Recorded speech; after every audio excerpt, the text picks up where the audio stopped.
Welcome, everyone. Welcome back to Photographic Exposure and Studio Lighting. Today, we will learn how to expose with 3 lamps in the studio. 3-point lighting, also called 3-light setup, is the cornerstone of all studio lighting that forms the foundation of every lighting scheme. It is the most frequently used method in daily practice. The classic trio is key light, fill light, and rim or backlight. The key light fixes direction, angle, and coverage. It provides the primary modeling and sets the overall tonal style. The fill light helps the key by illuminating untouched areas. It also lets us control the lighting ratio, softening shadows cast by the key. The rim light is added only after the first two are balanced. Its job is to separate the subject from the background, creating depth and layers, enhancing the illusion of three-dimensional space. Let us now compare 1, 2, and 3 light results live. Flat light triple wrap or V-shaped exposure. Encircling V-light is also called wraparound exposure. This approach works beautifully for close-ups and headshots, giving a very clean, bright look. Be careful not to overexpose. If facial detail is blown out, the image becomes unnatural. Therefore, we must watch both duration and the overall brightness very closely. Triangle light is sometimes called mini light, placed heads of 45 degrees to the subject. At equal distance and angle, the key is essentially flat light. The overall color is bright and pretty, yielding a warm, friendly portrait dot. It serves as the most basic 3-light pattern, compared with the older triangle scheme. The result is cleaner and brighter, with better detail retention. The second variant is wraparound exposure, also known as V-shape wrap lighting. It is a creative, slightly avant-garde look. Starting from triangle light, we push the lower 2 lamps further under the subject, creating deliberate contrast. For beauty close-ups and portraiture that performs the previous styles. The third option is high-low V-light. Here one light is on the floor and another on the ceiling, forming a vertical line of light. Both are angled toward the subject. The third head is then placed to one side to complete the triangle. This yields strong dimensional layering, that the resulting photograph shows greater depth and stereo modeling. In everyday 3-light work, you must know how to use modifiers, softboxes, diffusion cloth, umbrellas, choosing the right tool for the story. Let the subject dictate the gear. Pick your modifier accordingly. The most classic 3-light setup is 2 sides plus top, sandwich, and ceiling. It is universal. Portraits or products. It always works. It is considered a lighting classic. Merely by moving the model forward or back, or shifting her side to side, you can sculpt the face very subtly. What is cross light?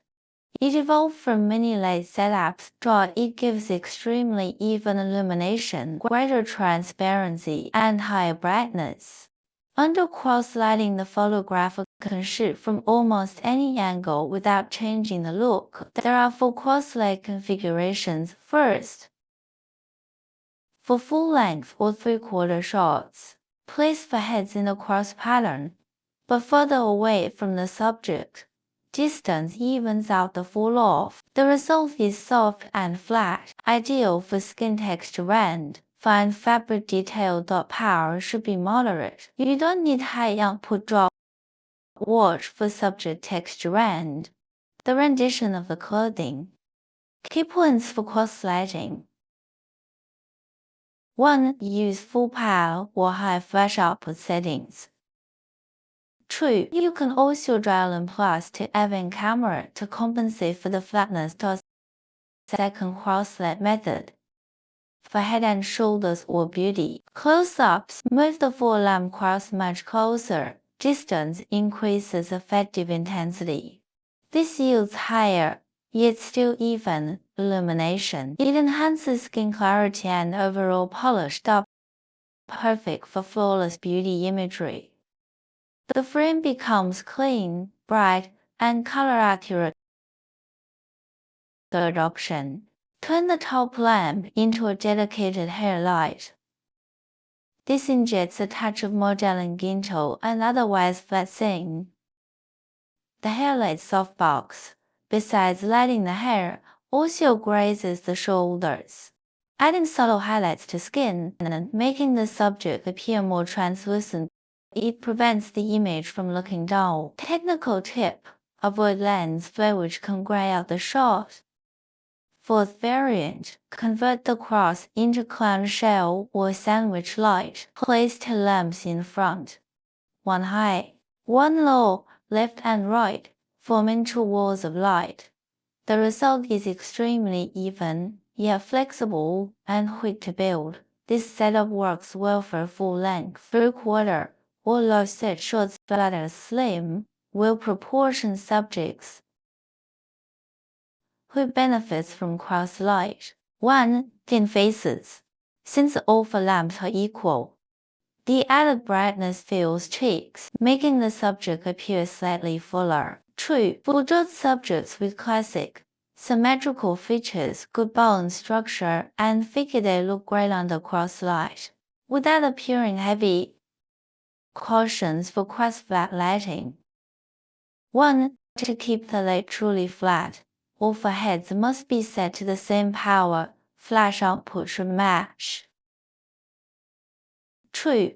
Aim the center of each beam at the subject's face. 3. Use identical soft modifiers on all 4 heads. 4. Background tone is controlled by distance, not by background light. Choose the backdrop early, based on the desired tonal range, with no dedicated background lamp. The shade of the backdrop is adjusted by moving the subject closer or farther away. Closer equals lighter background, farther equals darker. For a lighter background, move the subject toward the backdrop. For a darker one, move her away. On set, stay flexible, adapt these rules to the story you want to tell. Next, let me walk you through a classic 3-light studio method. In a standard 3-light portrait, we assign 1 lamp as fill, 1 as key, and 1 as rim or hair light. The workhorse setup is sandwich plus top, 2 sides, and a ceiling, 1 lamp on each side, plus 1 overhead. For time reasons, we won't meter a full sandwich plus top today. Instead, we'll look at a front 45 degrees key, a side 45 degrees fill, and a rear 45 degrees rim, all classic 45 degrees positions. Right front key, left side fill, left tree rim. Let's build it. We'll set it up live. First, decide if we need a hair light. If yes, we position the hair light first. Next, we lock in the key. Our key is a right front 45 degrees softbox. We move it in until the modeling looks right. Then we place the fill. The fill's only job is to open shadows, so it can be farther away. Distance is not critical. We only need a gentle lift, just enough to restore detail. Alright, let's fire a test frame. Good, nice, beautiful, okay. Eyes to me, perfect, great. Hands on hips, lift onto your toes, give me a soft smile. Let's check the capture. Ready, 3, 2, 1, once more, and again. When the model is unsure about posing, we give movement cues. Ask for multiple variations, then select the best in post. Remember, expression is everything. If the mood and gesture are right, the shot works. Now that we can light people with 3 lamps, can we use the same approach for still life? Absolutely, John. In this segment will light and opaque objects in a three-lamp product scheme. For opaque materials, first you need to clarify its shooting purpose. Do we want to emphasize outline, edge and line, or are we after surface texture? Normally for opaque objects we start with backlight. We let the background, then add rims on both sides to carve out the silhouette. Before shooting, check every detail is the rim of the glass chip. Add their fingerprints. Clean them now. Retouching later is a nightmare. Once the object is pristine, we start placing heads, left and right to clamp lamps. A classic product lighting mode said let's give you edge definition. They are the go-to for commercial work. A third lamp lights the background evenly. With three lamps in place, we take a test shot. The glass or any opaque object now reads perfectly. You can see that once the light is logically arranged, the product almost shoots itself. That wraps up free light and multi-light techniques. I hope these methods expand your creative toolkit. Use them freely, adapt them, make them your own. Thank you.